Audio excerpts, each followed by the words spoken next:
तो मैं अमरदीप का ध्यान, नमस्ते, प्रणाम, सलाम वालेकुम, सत श्री अकाल, जय मसीह की, राम राम जी, जय माता की। दोस्तों, आपका स्वागत है मेरे यूट्यूब चैनल डिसेंट एडवाइस में। दोस्तों, आज हम बात करेंगे रेरा के बारे में। रेरा क्या है? रेरा मतलब चोरों की चोरी बंद, डाकुओं का डाका बंद। ये किस चीज के ऊपर लागू हुआ है? रेरा का आपने नाम सुना हुआ, ये हुआ है रियल एस्टेट के ऊपर लागू हुआ है। जो भी कोई प्राइवेट बिल्डर कॉलोनाइजर है, उनके ऊपर सरकार ने शिकंजा कस दिया है 2016 से। 2016 से पहले अपनी मर्जी से जो मर्जी कर रहे थे, कोई इनको कुछ कहने वाला सुनने वाला नहीं था। कोर्ट में जाते थे तो ये कोर्ट की परवाह नहीं मानते थे, क्योंकि इनके ऊपर सैकड़ों केस ऑलरेडी चले हुए हैं और 50-60 वकील इन्होंने अपने परमानेंट हायर किए हुए, परमानेंट जॉब दी हुई है उनको। इनको कोई फर्क नहीं पड़ता था, कोई 50 लाख रुपए इनको देकर केस करता रहा भाई, जितने मर्जी केस चलते रहे। पीछे आपने देखा होगा, नोएडा में हजारों करोड़ रुपए की ठगी कर दिया लोगों के साथ बिल्डर ने। वो केस सुप्रीम कोर्ट तक भी गया, माननीय सुप्रीम कोर्ट ने फिर उससे वो लेके और गवर्नमेंट को थ्राइट किया। लेकिन अब उसमें क्या है, पिछले 8-10 साल से लोगों का पैसा पहले फंसा हुआ है और अभी भी गवर्नमेंट भी 5-7 साल और कर देगी, तो बहुत ज्यादा कॉम्प्लिकेटेड हो जाता था। इसमें रेरा का मतलब फुल फॉर्म क्या है? Real estate regulator authority of India. जैसे शेयर बाजार के ऊपर सेबी है, जितने भी बैंक हैं सरकारी और प्राइवेट, उनके ऊपर आरबीआई है, रिजर्व बैंक ऑफ इंडिया। जितनी भी इंश्योरेंस कंपनियां हैं, चाहे वो जनरल इंश्योरेंस हो, चाहे लाइफ इंश्योरेंस हो, चाहे हेल्थ इंश्योरेंस करती हो, उन सब के ऊपर है IRDAI, insurance regulator development authority of India. ऐसे ही जितनी भी टेलीकॉम कंपनी है, जो भी हमारे सर्विस प्रोवाइडर हैं मोबाइल के या लैंडलाइन के या नेट के ब्रॉडबैंड के, उनके ऊपर भी एक रेगुलेटर है ट्राई। रेगुलेटर का मतलब जैसे हमारे घर में गैस होती है और उसके नीचे रेगुलेटर होता है, जब हम रेगुलेटर को ऑफ कर देते हैं तो ऊपर से आप कितना भी लाइटर से उसको जलाने की कोशिश करो तो वो गैस नहीं जलेगी। ऐसे ही सरकार ने इसके ऊपर रेरा लागू कर दिया है। जो इनकी चोरी ठगी थी वो काफी हद तक बंद कर दी है। पहले क्या देखने में आता था, आपने देखा भी होगा, सुना भी होगा, और मेरे भी देखने में आया है कि जैसे कोई इन्होंने कॉलोनाइजर ने कोई फ्लैट निकाल ले, भाई यहाँ पे फ्लैट बनेंगे सर, यहाँ पे प्लॉट बनेंगे। ये क्या करते थे, जमींदार से जमीन ले ली, जमीन का पैसा दिया सिर्फ अभी 10%, उसके साथ सिर्फ और सिर्फ एग्रीमेंट हुआ और वो जमीन मार्केट में बेचनी, प्लॉट निकाल दिए नक्शा बना के। सिर्फ भाई यहाँ फ्लैट बनेंगे, यहाँ प्लॉट है, यहाँ कमर्शियल दुकानें हैं, यहाँ ये है, यहाँ वो है। उसको बोलते थे प्री लॉन्चिंग। इसमें आप कभी भी ना बचना। इसमें अगर फंस गए तो आप जीटी रोड पे जाके देखो, पानीपत से आके निकल जाओ, सोनीपत के एरिया से लेके और दिल्ली तक सैकड़ों बिल्डिंग आपको ऐसी दिखेंगी जो सिर्फ स्ट्रक्चर खड़ा है, बिल्डिंग वहां बनी नहीं है। वो क्या है, वो इसी तरीके से लोगों को साथ चीटिंग की गई है। अब जब आपको ऐसी कोई प्रॉपर्टी अगर आपने खरीदी है या खरीदना चाहते हैं, प्री लॉन्चिंग वाली देखी है, उसमें सबसे पहले आपको ये देखना पड़ेगा कि इस आदमी के नाम रजिस्ट्री भी है कि नहीं जिससे मैं खरीद रहा हूं। और रजिस्ट्री के बाद हरियाणा में तो उसको बोलते हैं इंतकाल चेक करना पड़ेगा। अलग अलग स्टेट में इसका अलग अलग नाम है। यूपी में इसको दाखिल खारिज कहते हैं और इसको महाराष्ट्र में इसको 7/12 कहते हैं। अलग अलग स्टेट में अलग अलग नाम है और इंग्लिश में इसको म्यूटेशन कहते हैं। मतलब उस प्रॉपर्टी का मालिकाना हक उस आदमी के पास आ गया कि नहीं, बिल्डर के पास, जिससे हम वो प्रॉपर्टी खरीद रहे हैं। उसके बाद आप CLU चेक कीजिए, चेंज ऑफ लैंड यूज। क्योंकि वो जो जमीन है उसकी प्रकृति जो है उपजाऊ है, वो बोन खाने की जमीन है, एग्रीकल्चर लैंड है, और वो उसको कमर्शियल या रेजिडेंस में अगर यूज कर रहा है तो उसको चेंज ऑफ लैंड यूज लेना पड़ेगा और उसको DTCP से परमिशन लेनी पड़ेगी। हर डिस्ट्रिक्ट में होता है district town and country planner, जो अगले 10 साल का नक्शा बना के पहले से रखते हैं कि हमारे शहर में, किसी भी शहर में कहां तक डेवलप, क्या क्या किस तरीके से होगा। कुछ एजुकेशन जोन होते हैं, कुछ इंडस्ट्री जोन होगा, कोई रेजिडेंशियल जोन होगा, ऐसे ऐसे करके अलग अलग तरह के अलग अलग जोन होते हैं।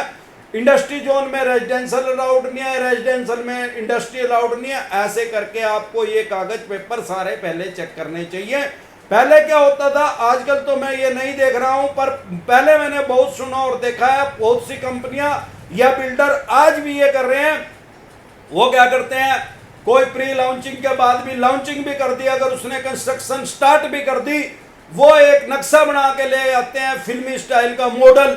भाई ऐसे गाड़ी नीचे जाएगी, ऐसे आएगी, 400 दुकानें हैं, 400 दुकानों में से 4 तो बिकी नहीं है। आप गए अगर उसको लेने के लिए, वो आपको जो उसका मैनेजर होगा वो कहेगा सर अवेलेबिलिटी चेक करनी पड़ेगी। मतलब ये देखना पड़ेगा कि आपके जो आपने पहले आपको पसंद करवा देंगे। फॉर एग्जाम्पल अगर आपको 25 नंबर दुकान पसंद आ गई तो वो कहेंगे अवेलेबिलिटी चेक करनी पड़ेगी। फिर वो बोल लेंगे सर सॉरी ये तो नहीं हो पाएगी। है वो खाली 4 दुकानें बिकी हैं, 396 अभी बिकी नहीं है। जो आप पसंद कर रहे हो उसके पास है, लेकिन वो आपको दिखाना और समझाना ये चाहता है, साइकोलॉजिकल इफेक्ट है ये कि बिक चुकी है। अब आपको ये लगेगा बिक चुकी है तो आप और ज्यादा उतावले हो जाओगे। फिर वो आपको ये बोल देगा सेम लोकेशन पे बिल्कुल वही साइज, सर ये आप 26 नंबर ले लो, ये सही है, ये तो 25 तो बिक चुकी है। 99% चांस है कि आप वो 26 नंबर ले लोगे। अगर 1% आप उठ के चलने लग गए तो वो आपको फिर बिठा लेगा, बोलेगा सर मैं एक बार फोन कर लेता हूं, क्योंकि ये हमारे बॉस ने खरीदी हुई है, हमारी कंपनी के आदमी एम्प्लॉइज ने खरीदी हुई है, हम उससे ये आपको दिला देंगे और उसको 26 नंबर दे देंगे, उसमें कोई दिक्कत नहीं पड़ने वाली है। इस तरीके से वो ग्राहक को बरगला लेते हैं। और वो दुकानें बहुत से बिल्डरों ने तो वो बनाई नहीं है, और उसमें 2 तरह से ये दुकानें बेचते हैं। एक तो कंस्ट्रक्शन लिंक प्लान, मतलब भाई आप 10-20% पैसा पहले जमा करवा दो, उसके बाद हमारी 7 मंजिल दुकानें बनेंगी। ये मार्केट कमर्शियल, जैसे जैसे कंस्ट्रक्शन होती जाएगी, first floor, second floor, third floor, fourth floor, इस तरीके से जितने जितने फ्लोर बनते चले जाएंगे हम आपसे पैसा लेते चले जाएंगे। एक तो ये होता है। दूसरा इन्होंने एक और नया कंसेप्ट अडॉप्ट किया कि भाई आप हमें सारा पैसा दे दो। मान लो आपकी दुकान की कीमत उन्होंने लगाई है 35 लाख रुपए, आपने उनकी दुकान 35 लाख रुपए में लिया, वो कहते हैं 35 लाख रुपए हमें अभी दे दो स्टार्टिंग में, हम आपको ब्याज दे देंगे इसका जब तक ये दुकान नहीं बनेगी। आपको बोल देंगे कि दुकान जून में बन के तैयार हो जाएगी। अब आपको कहोगे जून में पक्का बन जाएगी जी, वो जो बैठा होगा वो बताएगा भाई साहब हो सकता है मई में बन जाए। अब सवाल यह है उसमें कसूर आपका है, आपने साल तो पूछा ही नहीं।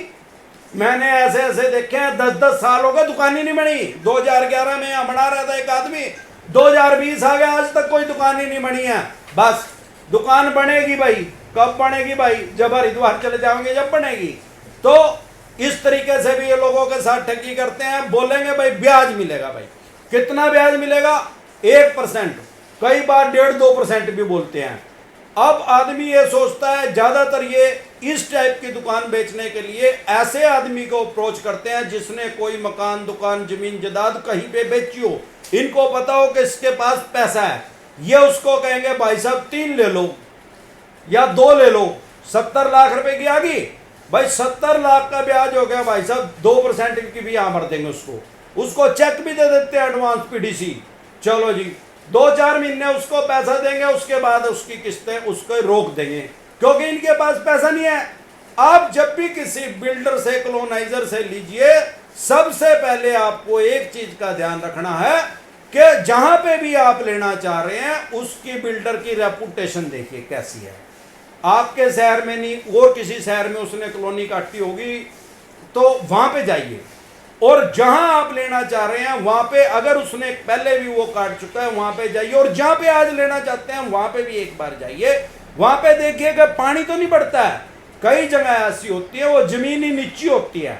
जब नीची जमीन है बिल्डर कितना भी ऊंचे करके बना ले उसको पानी वहां पे भरेगा ही भरेगा। आपके घर के अंदर नहीं भरेगा तो घर के बाहर बढ़ेगा, 2 किले 10 मीटर दूर जाके, 500 मीटर दूर जाके जरूर भरेगा।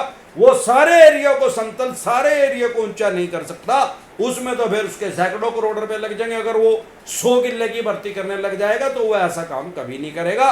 उसका एक तरीका है, जो उस एरिया में रह रहे हैं आप उनसे जाके मिलिए पर्सनली, रिक्वेस्ट कर से आप उनसे पूछ सकते हैं। नहीं तो क्या करना पड़ेगा, जिस दिन बारिश का सीजन हो, आप अपने शहर में ही ले रहे हैं, बारिशों के सीजन में जिस दिन तेज बारिश आ रही हो उस दिन आप जाइए और उस एरिया में जाकर चेक कीजिए। अगर वहां पे पानी आज भरा हुआ है तो वहां पे फ्यूचर में भी पानी भरेगा, आज वहां पे पानी नहीं भरा हुआ तो बाद में भी पानी नहीं भरेगा। इट मीन्स वहां पे जमीन ऊंची है, वहां पे पानी भरता नहीं है।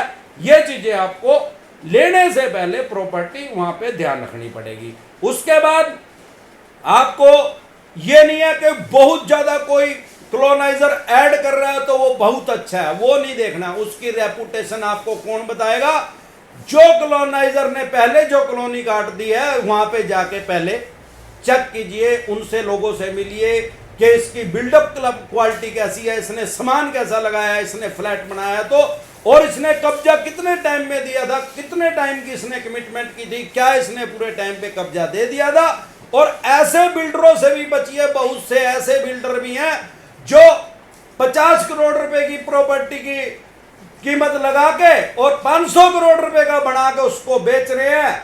वो रातों रात मीर बनने की कोशिश कर रहे हैं। वो करते क्या है, वो मार्केट से पैसा इकट्ठा कर रहे हैं और बैंक के भरोसे बैठे हैं, लेकिन बैंक 500 करोड़ रुपए की फंडिंग उनकी नहीं करेगा, ना ही 500 करोड़ रुपए वो मार्केट से इकट्ठा हो पाएगा। तो बहुत से बिल्डर ऐसे भी हैं, वो पैसे लेके भी चंपत हो जाते हैं। और कुछ फर्जी कंपनियां भी मैंने देखी हैं आजकल ऑनलाइन, भाई 750 रुपए गज प्लॉट मिल रहा है। भाई 750 रुपए गज प्लॉट है, कहाँ है? हरिद्वार में है भाई, अंबाला में भी मैंने देखा है नेट पे। अरे सोचने की बात है भाई साहब, 750 रुपए गज कोई आपको ऑफर कर रहा है, वो तो कंपनी नहीं है, वो बिल्डर भी नहीं हो, तो बिल्कुल ही चोर का भी सबका बाप है। तो 750 रुपए तो भाई काले पानी में भी नहीं है, अंडोमान निकोबार में भी नहीं है, जहां अंग्रेज सजा देते थे। अगर वहां भी चले जाए अंडोमान निकोबार में, वहां पे भी 750 रुपए गज आपको प्लॉट नहीं मिल सकता। अगर कोई आदमी आपको ये ऑफर कर रहा है तो आपको वो 20-30 हजार रुपए वो ठगना चाहता है, उनसे बचे। और जो ये लीगल कॉलोनाइजर भी हैं, इनका भी पहले आप इनकी आर्थिक स्थिति देख ले कि पिछली बार इन्होंने लोगों के साथ क्या किया है। जो इन्होंने पिछली बार किया है वही ये आपके साथ करने वाले हैं, क्योंकि इनकी आदत ही वही है। एक बार आपने इनको पैसा दे दिया, फिर आप सोचो मैं कंज्यूमर कोर्ट में चले जाऊंगा, मैं फलाने कोर्ट में। भाई ये कंज्यूमर कोर्ट को कुछ नहीं समझते, कितने केस इनके ऊपर चले हुए हैं, मैं पहले कह चुका हूं। लेकिन अब रेरा आने के बाद इनके ऊपर शिकंजा कस गया। पहले तो ये क्या करते थे, 10, 20, 50 प्लॉट बेच के या फ्लैट बेच के बनाए, यानी कागजों में ही बेच के बड़ी बड़ी गाड़ियां, मर्सिडीज, बुगाड़ी, जैगवार ऐसे लेके घूमने लग जाते थे। बाबा ऐसा नहीं है। आप इनसे अपना पैसा, अगर इन्होंने टाइम पे जो कमिटमेंट किया है, जो आपका एग्रीमेंट कंपनी के साथ हुआ है, ये आपको अगर उस टाइम पे डिलीवरी नहीं देते तो आप अपना सारा पैसा और इसका विद इंटरेस्ट भी आप ले सकते हैं। लेकिन आप इस पचड़े में फंसने से पहले खुद ही सावधान रहे, आप इन चक्रों में बढ़े ही ना। अगर आप कोई कंस्ट्रक्शन लिंक प्लान ले रहे हैं कि जितनी जितनी बनेगी, मेरा तो सुझाव ये है कि आप कंस्ट्रक्शन लिंक प्लान ना लीजिए। आप वो प्रॉपर्टी लीजिए, किसी भी बिल्डर की हो, चाहे वो छोटा बिल्डर भी है, अगर वो प्रॉपर्टी रेडी फॉर मूव है, उसकी पोजीशन मिलने के लिए तैयार है, बिजली, पानी, सीवरेज सब कुछ चालू है और उसकी रजिस्ट्री हो रही है, जिस चीज की रजिस्ट्री हो रही है, इसका मतलब अब आपको उसका कोई कागज चेक करने की पिछला जरूरत नहीं है, वो सरकार चेक कर चुकी है। क्योंकि जब तक उसके कागज पूरे नहीं होंगे उस केस की रजिस्ट्री नहीं होगी। अगर आप कंस्ट्रक्शन लिंक प्लान लेने का फिर भी आपका मन है, आपका मन बन गया, आपको रेट सही लग रहा है, आपकी रिक्वायरमेंट वहां पूरी हो रही है, तो आप कोशिश कीजिए उसका एक लोन करवा लीजिए। जब आप लोन करवाएंगे तो बैंक तो उसकी बाल की खाल निकाल देगा।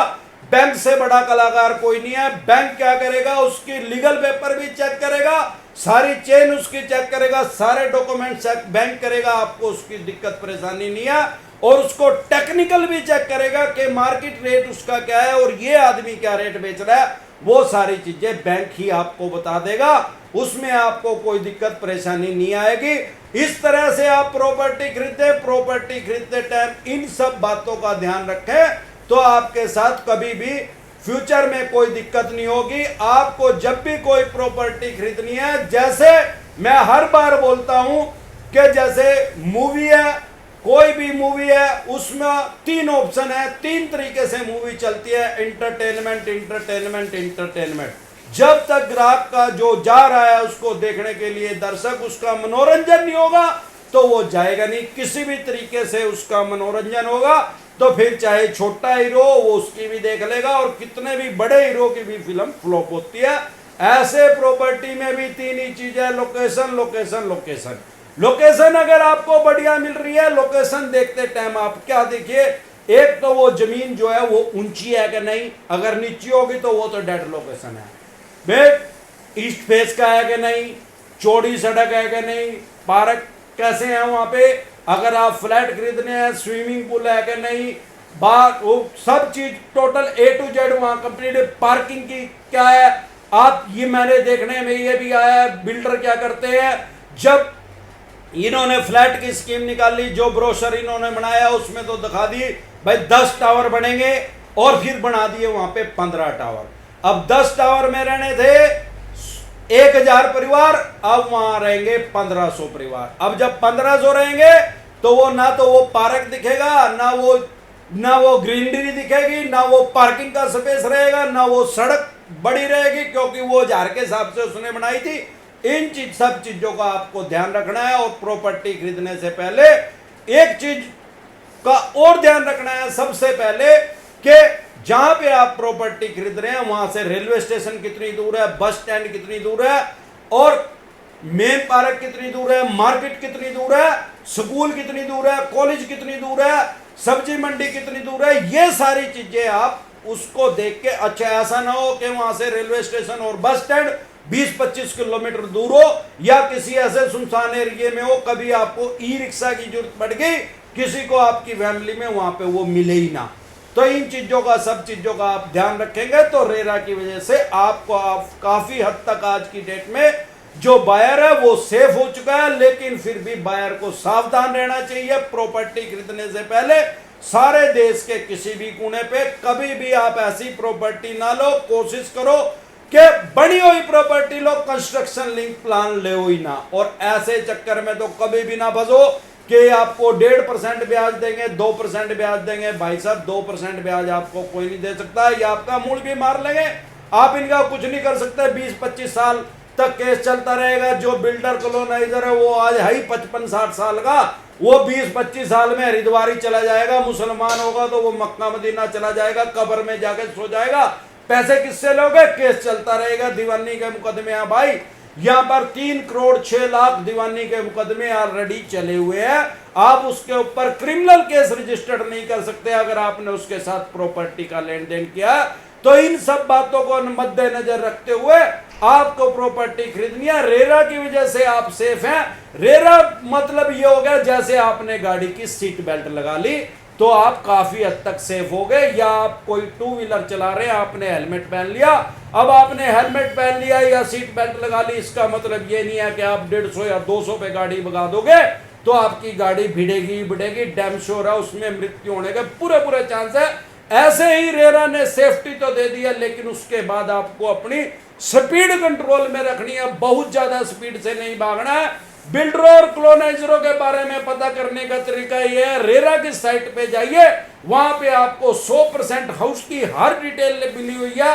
जो आप प्रॉपर्टी जहां पे भी खरीदना चाहिए चाहते हैं, 2-4 साइटों को आप अपने उसको शॉर्ट लिस्ट में कर लीजिए, और उसके बाद उन बिल्डरों का नाम रेरा की साइट पे डालिए, उनकी सारी डिटेल आ जाएगी, कितनी को परमिशन मिली हुई है, कोई दिक्कत परेशानी तो नहीं है, क्या उनके ऊपर केस चला हुआ है, 10-5 केस चले हुए हैं, कईयों ने तो सेंचुरी मारी हुई है, 100-200 500 केस भी चले हुए हैं बड़े बिल्डरों के ऊपर। तो ऐसों से बचिए, ऐसे आपके पैसों को भी पूरा चांस है कि फंसा सकते हैं।